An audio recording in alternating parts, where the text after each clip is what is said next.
Hi, I'm Van and welcome to Overland Lab. Today I want to talk to you about one of the simplest things that you can do to get your 4x4 ready for a day on the trail, that is letting a little bit of air out of your tires, and an ingenious and affordable little tool that I've stumbled across to make that job as easy and quick and painless as humanly possible, and that is the Easy Tire Deflator. So people have been letting air out of their tires for the sake of making their off-road travels a lot safer and a lot simpler for years. The general thinking is that as you let air out of the tires, it increases the contact patch of your tire. That is to say, the proverbial amount of rubber that hits the road. As you let more air out, that contact patch gets bigger, it spreads your weight out more, and it also gives you more traction. This is especially important in really low traction situations. People that have ever spent a day on the beach can certainly testify to the importance of being able to get as big a contact patch as humanly possible and spread your weight out so that as you're traveling across the loose sand, you can maintain traction. It's also really helpful for anyone who's ever gotten bogged down in some mud. Same deal, you have a larger contact patch on the ground, on the uneven surface, and it gives you a lot more traction. You've got a lot more grip. And the same can be said for dealing with snow. If you're on a lot of loose snow, having that bigger contact patch is going to help you spread your weight out a lot more and then help you maintain traction. So the other advantage of letting a little bit of air out of your tires would be it actually helps make your off-road ride smoother. So if you're going to spend the majority of a 7-day trip on non-maintained roads, gravel roads, stuff like that, letting a little bit of air out of your tires helps give you a little more cushion, help makes the drive a little more livable. For a guy like me, you don't really need to let a ton of air out of your tires. You know, guys that are doing hardcore rock crawling might air down to 5 or 10 PSI, but they also have usually some sort of bead lock wheel system so that they can maintain the bead, the lock between the tire itself and the rim while under those low pressure conditions. But for a guy like me, you know, my standard running pressure I believe is between 35 and 40 PSI cold. And I usually will air down to about 25 for standard off-road adventures. And so if you don't have any sort of fancy tool, it's really easy to simply take the valve stem off of the tire and then just kind of push it in, or I should say the valve stem cover off, and then just push the valve stem in with like a pen or a pocket knife, and it slowly lets the tire out, the air pressure out. But there's a series of tools that are available out there. There's a bunch of different kinds of inflators that you can use. You know, the most widely trusted being like the ARB tire deflator, but I found a little affordable alternative on Amazon that I've been looking at for a long time, and I finally picked one up. It's the #1 Easy Tire Deflator, and it's a great little unit. So I'm going to do a little bit of a tabletop review since it is kind of a small unit that we can really kind of see what it looks like, and I'll kind of talk through how it works. So this is how the #1 Easy Tire Deflator comes to you from Amazon. It ships in a very simple plastic box with 4 snaps and a piece of cordage on the top. The cordage doesn't seem particularly useful. If anything, it gets in the way. And the case isn't particularly hardcore. It's a little flimsy, but it's good enough for this.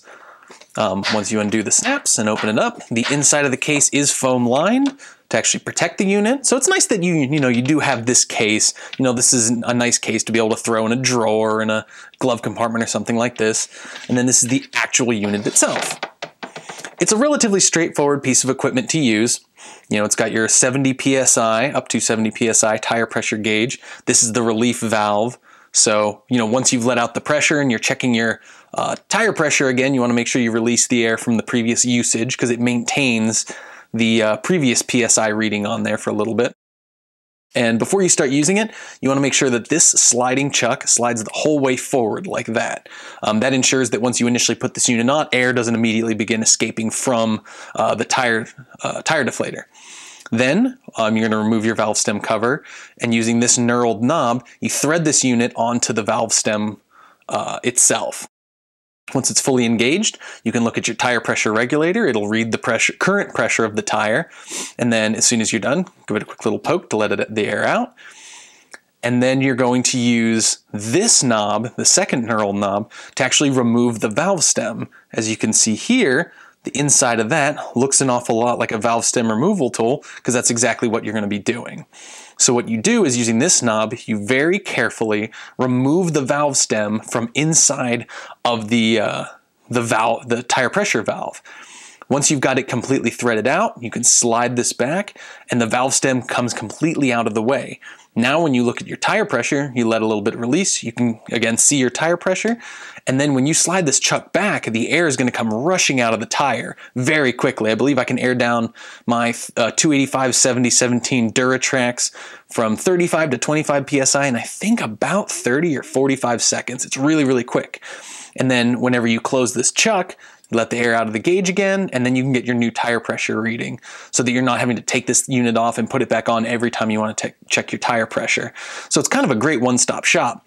Once you have your tire deflated to the PSI of choice from the gauge, all you do is push this back in with the chuck slid forward, thread the valve stem back in, and then using the second knurled knob, release the unit from the tire valve, and put your tire valve protector back on, and you're back in business and you're on to the next tire. So you can get your entire truck aired down pretty quick and pretty accurately too, thanks to the very accurate pressure gauge. The unit itself seems pretty solid. It's a nice braided hose. All the fittings seem to be high quality brass. The unit didn't leak. There's a little bit of a rubber protector over the actual pressure gauge itself. So all in all, it seems pretty solid. And I think these are coming in at right around 20 or 25 bucks from Amazon. So this is a great piece of trail kit. And really, if you're out there in the real world and you want to make your ride a little bit better, a little bit safer, having a good tire deflator is a great way to go. And I think this is a really good, affordable, high value option.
So hopefully telling you a little bit more about this piece of equipment has kind of given you insight into a piece of equipment that I actually consider an absolutely essential piece of kit for anyone who's going on off-road adventures, especially if you're on particularly large tires. Really a 33 or bigger, having a tire deflator is really, really essential.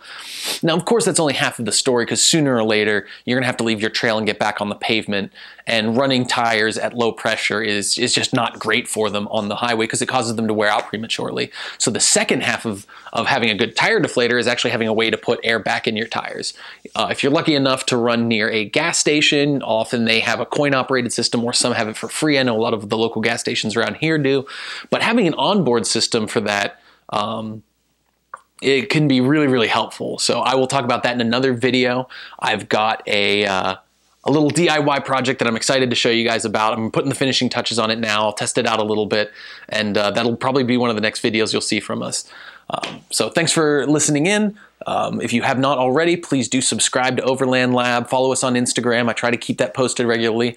Also go and check out my other website that my buddy maintains. It's rootsgameandtrail.com. Go check that out. There's a lot of good adventure stuff. If you're into any kind of outdoor adventure-y type stuff, it's worth checking out. I know some new podcasts went up that are worth listening to, so go check them out too. And we look forward to seeing you on the next video.